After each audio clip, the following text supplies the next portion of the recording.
Hello everyone and welcome back to my channel.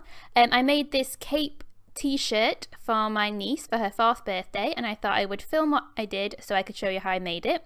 I started off by buying the t-shirt, this nice blue stripy number, and then I made a template for the cape by folding the t-shirt in half, following the curve of the collar, and then also just creating kind of a triangular shape that was a bit longer than the t-shirt, because that's kind of, I wanted it to hang down the back. I bought my fabric, so I have the t-shirt, and then I also bought a couple of pieces of felt, and that's so I could put some felt lettering on the front of the t-shirt. And then I got 2 half-metre pieces of some cotton, one in some plain blue and one in a red and white polka dot. I decided to make the cape so that it attaches onto a t-shirt rather than one that ties around her neck, because I thought it would be a little bit safer, because the ones that tie around the neck, if they then get caught on something, they can kind of pull on the neck, whereas the t-shirt, obviously she wears a t-shirt all the time, so she'll be used to that and it shouldn't get caught on anything, it shouldn't pull. So here I am, I'm just cutting out the pattern pieces in the blue fabric to begin with, and I've just folded the fabric in half and then used the template, because the template was actually just 1/2, just so that I could cut it on the fold line, and that just made it easier when I was creating the template, because as you can see I had to use 3 different pieces of paper that I then sellotaped together with some washi tape with hedgehogs on it, in the way that all professional seamstresses do. When I was cutting out the piece, there were some little bits at the edges that didn't quite match up because of the shape of the fabric. I mean, it was just when they cut the fabric, obviously she didn't get a super straight line, and also one of the corners is a little bit sharper than the other, so I'm just kind of matching those up. I wasn't super bothered about it being absolutely perfect, I was just mainly eyeballing it, because it's handmade anyway, so it's not going to be perfect, so it didn't have to match exactly and be 100% perfectly symmetrical. But then I did use the blue piece that I'd cut out as then my template when I was cutting out the red piece of fabric, because I did want to make sure that the outer fabric and the lining fabric did match in shape, because it would be a bit awkward to sew them together if they were different shapes or different sizes. So that's just what I'm doing here, just by pinning the blue piece onto the red piece, and then I'm just going to cut that out as well. I went with blue, red and white just because it seems quite traditional for superheroes. She does like blue, that's her favourite colour, and has been for quite a while actually, so that's why I bought the blue striped t-shirt, and that's why I wanted to include blue on the cape. But most people seem to think that having a bright red outer colour was probably better, and kids don't really want things to be super subtle, do they? They want it to be kind of obvious, so that's why I put the red fabric as the outer fabric. So now I'm just pinning the 2 pieces together, and I'm pinning them wrong sides together, so I've turned the red fabric over and I'm just pinning them in place so that I can then sew them onto each other. And I used approximately about 1 centimetre as my seam allowance down each of the edges. When I sewed around the collar and then down the 2 sides, and then I sewed almost all the way along on the bottom of the cape, but I did need to leave a section open, and that was so that I could turn it all back right way around, because once I'd sewn it together it was going to be all the wrong way around. So hopefully that made some kind of sense. But here I am just sewing it all together with my little sewing machine, which is actually older than I am, and I was having some problems with it recently in getting the thread tension correct, but it actually worked out really well and was sewing really nicely when I was sewing this, so I was very impressed with my own sewing. So here I am, like I said, I'm just sewing it all up, but leaving one gap of a couple of inches, just so that I can then turn it all the right way around once I've done.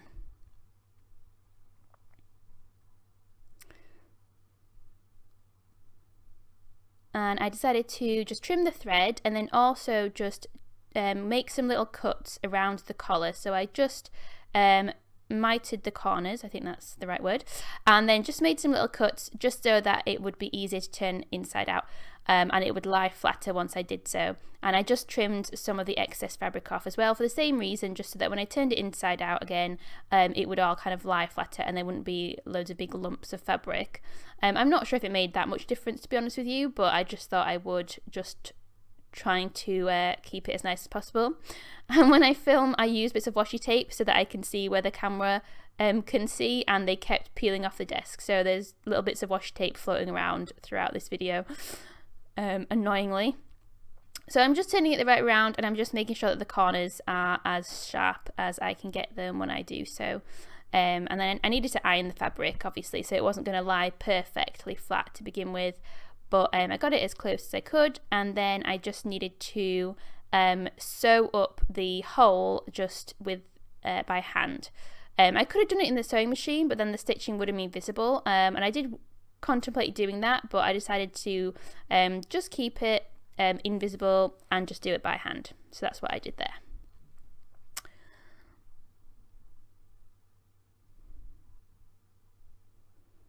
I really hate hand sewing. It's not super neat as a result. I just find it really fiddly, and it's slower, and it's not as secure, it's not as strong as the machine stitching.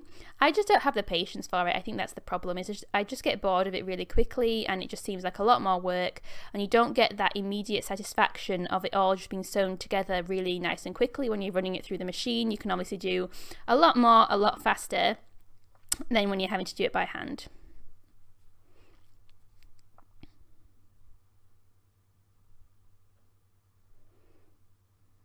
And it all kind of got into a nice big knot there as well, which was really helpful. So after I sewed that together by hand, I then took a look at the shape of the cape and decided it was too triangular, or what I mean by that, I suppose, is that the side pieces came out too far, and it looked a bit awkward. It didn't really look like a cape kind of looks. So I wanted to just kind of make the angle a little bit more shallow, I guess, and just take off some of that fabric. So I turned it back around the wrong way, and I just re-stitched along the side seams just to take off some of the excess fabric. So that's just what I'm doing here.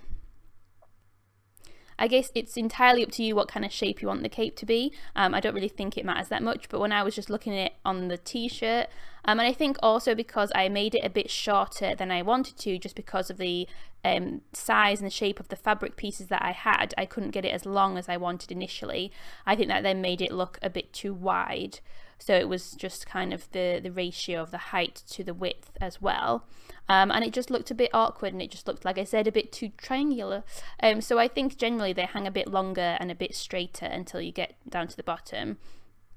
So I just wanted to take some of the edging off. And then, so once I'd done that, I just had to cut the excess off and then turn it back round the right way. I mentioned that I was going to put some lettering on the front of the t-shirt. My t-shirt had stripes, so that kind of helped me to work out the size of the letters I wanted to use. And then I just drew a grid onto a piece of paper, and then just drew out the letters that I wanted to put on the t-shirt.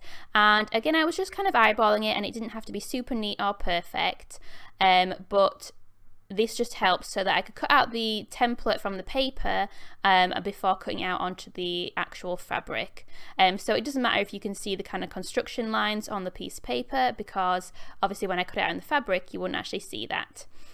So this is obviously quite sped up, but these are the letters, and then I cut them out of the paper, and they fit in the lines on the t-shirt, and then I cut them out of the felt, and I just decided to use the red felt. So these are the letters, and then some of them were just a little bit just needed to be tidied up a little bit, so I'm just shaping them to make the corners a little bit rounder and just to make them look a bit neater.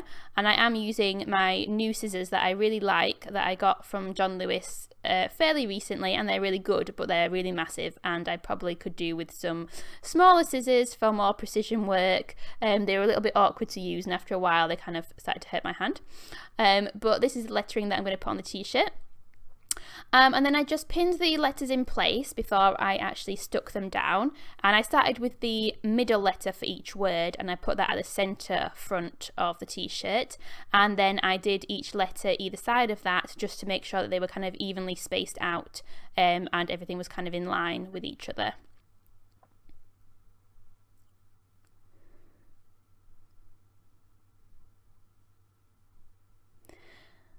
And I went with Super Caitlin. I wasn't sure whether I should just put a symbol on the front, but I'm not sure that she's really that familiar with a lot of superheroes, to be honest with you. But she can recognise her own name, and I think she would like having her name on the t-shirt. I then put some card, just a scrap piece of card, in the t-shirt, and that's because I'm going to stick the letters on using glue, and I didn't want it to go all the way through to the back to stick the 2 layers of t-shirt together. So I just put a little bit of glue on each of the letters and then stuck them down. This is a kind of a fabric glue, and once it's dry, it's really stuck. So it's really strong once it's dry, and it doesn't take very long for it to dry. So they are stuck down, although I didn't get the glue right up to the edges, and I didn't want to put too much on each of the letters, because if it squeezes out, if it gets on the t-shirt, it doesn't really dry clear, so it can leave kind of little white marks. So that's just what I wanted to be a bit careful of. So I didn't mind that the edges of some of the letters kind of were coming up a little bit, because I knew that they were stuck down and would take a certain amount of wear and tear, because obviously children aren't super careful with their clothes, so you have to kind of anticipate that when you're making things for kids. You see I got a little bit of glue on the left hand side next to the C, and that mark is just kind of there now. But this is what it looks like with the letters stuck down on the t-shirt. And then all I needed to do was sew the cape on the back of the t-shirt, which is what I did with just a simple running stitch. And this is what it looks like.